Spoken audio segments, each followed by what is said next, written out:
Katanya ada dai YouTube yang mencela orang bahwa dia pesek,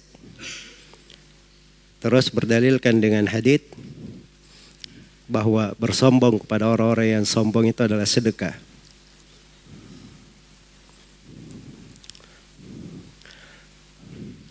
Nah, ini yang menjadi masalah ya, orang-orang yang munculnya di YouTube ini. Ya, siapa yang bikin aneh-aneh itu biasanya cepat dikenal di tengah manusia.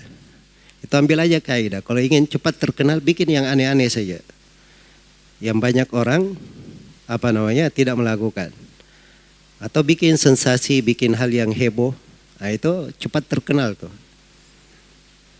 Iya. Kalau dai enggak seperti itu akhlaknya. Dia itu menyampaikan sesuatu berdasarkan Al-Quran dan Sunnah.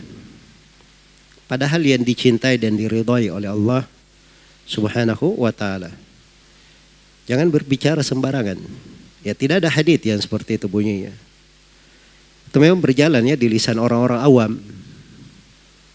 Ada memang bahasa, sampai orang Arab juga terkenal itu bahasa.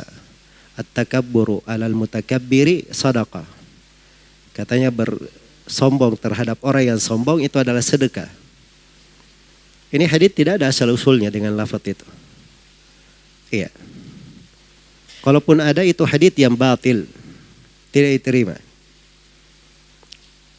Ada yang mirip dengan itu, disebutkan oleh Al-Ghazali di Ihya Ulumuddin, tapi dengan lafaz wa idza ra'aitumul mutakabbirina fatakabbaru alaihim. Kalau kalian melihat orang yang bersombong, maka berlaku sombonglah terhadap mereka. Karena itu untuk mereka adalah madallah dan sagar. Adalah kehinaan dan kerendahan. Ya, tapi hadits ini dikomentari oleh Al-Iraqi sebagai hadits yang gharib. Memang bahasa gharib itu di pembahasan ulama hadits sering digunakan untuk istilah hadits yang lemah.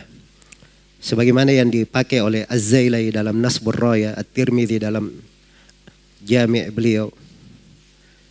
Iya, hanya saja ini dari Al-Iraqi, beliau tidak memaksudkan dengannya hadits yang lemah, tapi lebih daripada itu. Hadits gharib maksudnya tidak ada asal usulnya.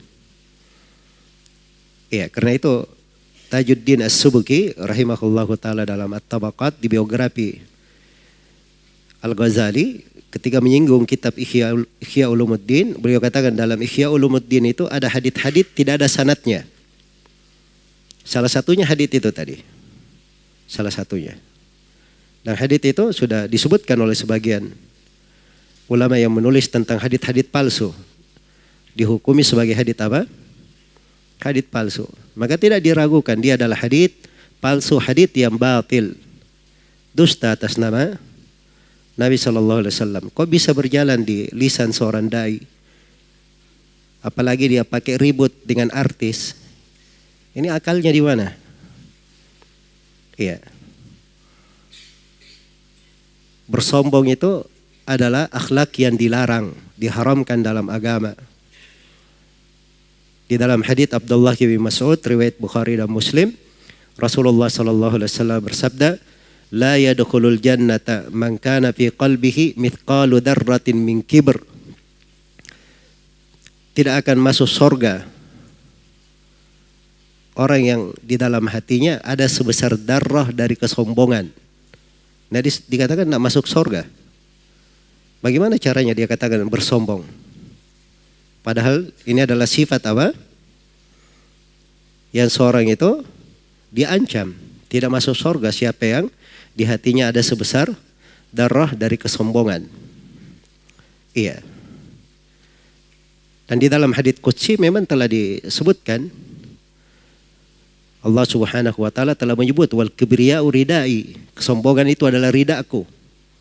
Faman yunazi'uni fihi adzabtu. Siapa yang menggugatku menggangguku di dalam hal itu, maka aku akan menyiksanya. Maka itu adalah kekhususan bagi Allah. Tidak boleh orang bersombong. Iya. Terhadap orang kafir, mukmin itu bersifat izzah namanya. Izzah itu bukan sombong. Tapi dia bangga dengan pendiriannya. Bangga dengan agamanya. Nah, itu bagus. Itu kan sifatnya para sahabat. Iya. Sifatnya para sahabat. Itu sifatnya yang disebut di surah Al-Maidah. Ya ayyuhalladzina amanu may yartadda minkum an dinihi fasawfa ya'tillahu biqaumin yuhibbuhum wa yuhibbunah adillatin 'alal mu'minin a'izzatin 'alal kafirin. Jadi dari sifatnya mereka ini punya izzah terhadap orang kafir. Dan ketika Nabi Nuh alaihi salam, beliau membuat perahu, tiap kali orang-orang melaluinya dari kaumnya, mereka mengolok-ngolok. Maka kata Nabi Nuh alaihi salam, in taskharu minna fa inna naskharu minkum kama taskharun. Kalau kalian mengolok-olok kami, kami juga mengolok-olok kalian sebagaimana yang kalian lakukan. Nah, ini izzah namanya.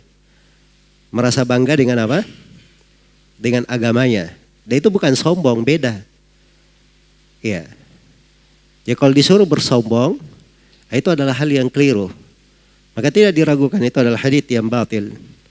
Yang tidak boleh ada yang bercerita, mempopulerkan hal-hal yang seperti itu. Ini dari kemungkaran yang berjalan di tengah manusia, apalagi di masa sekarang ini, sebar video sana sini di media, dilihat oleh orang, dia sangka benar hadits, ternyata itu adalah hadits yang batil, hadits yang dusta atas nama Nabi Sallallahu Alaihi Wasallam. Maka setiap kali dia menyebarkannya, manusia menganggapnya hadits, dia juga ikut dapat dosanya, dan dia juga ikut dianggap sebagai para pendusta atas nama Nabi Sallallahu Alaihi Wasallam.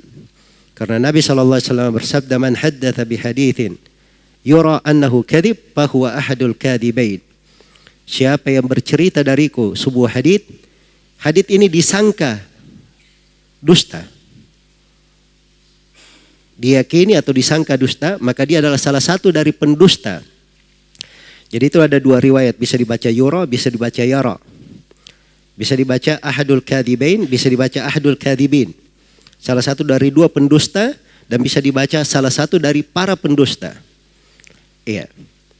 Karena itu jangan bergampangan di dalam menyebarkan hal-hal yang tidak diketahui apakah itu hadits benar dari hadits Nabi atau tidak. Telah mutawatir dari Nabi, beliau bersabda, man kadzaba alayya muta'ammidan falyatabawwa maq'adahu minan nar.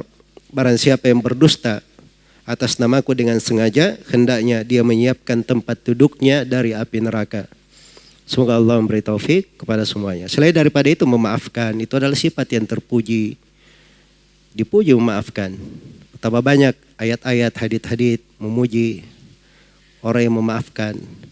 Dia berbuat jelek kepada kita, kita balas dengan perbuatan yang baik. Iya. Idfa billatihi ahsan. Balaslah kejelekan dengan hal yang baik. Itu kan perintah dalam Al-Quran.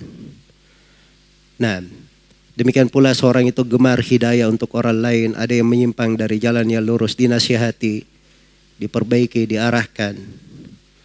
Ya bukan dengan dicela maupun dilakukan sifat-sifat seperti yang dia bahasakan dari hadits tadi. Semoga Allah Subhanahu wa taala memberi taufik kepada semuanya. Wallahu taala alam. Subhanakallahumma wa bihamdik asyhadu an la ilaha illa anta astaghfiruka wa atubu ilaik. Walhamdulillahirabbil alamin.